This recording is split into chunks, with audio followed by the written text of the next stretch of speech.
برادر عزیز رحمت که امروز این گوسفندا رو آوردید در اینجا برای مردم موشه تشویش زیاد نمیکشم خود شلوغ نمیرون مقصد پول زیادی از خود نمیکنن اول شما رو برای عید تبریک میکنیم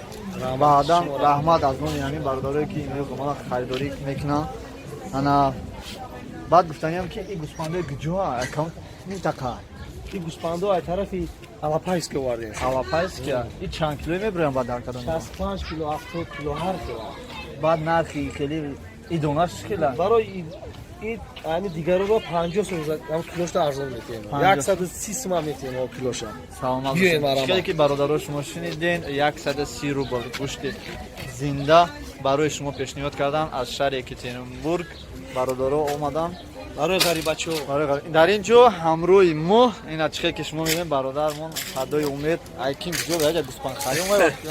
صدای امید گوسفند اومدی یا چه میتونم بگی برای ما خیلی تو قنچ کمکیم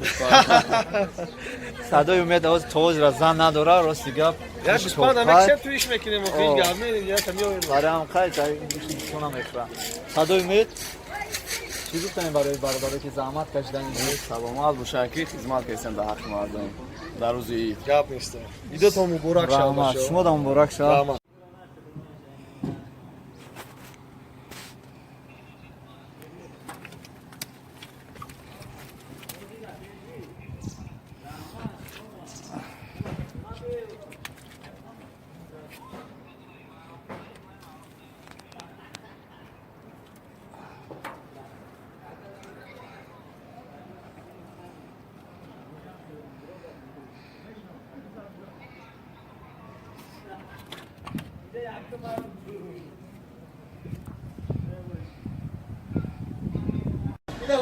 اینا ویکن دکتر اینا جاز یک گوسفند میگیره دکتر من آواز گوسفندو پرا چیکار میکنی گوسفند میکنی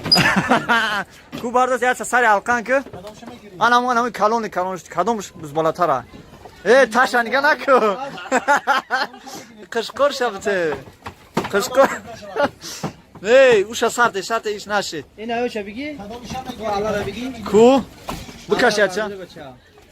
همین کدام میشه اوچ کپ تونی هموشا الله را بگی اوچ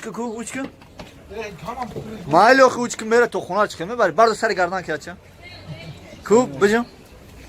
سلام علیکم استاد جی 150 کیلو خوب مبارک شاید سلام خوب درست انا این برادرم گوسفندو ارزون آورده 150 سوم در روز عید مالی سلامت باشه برادر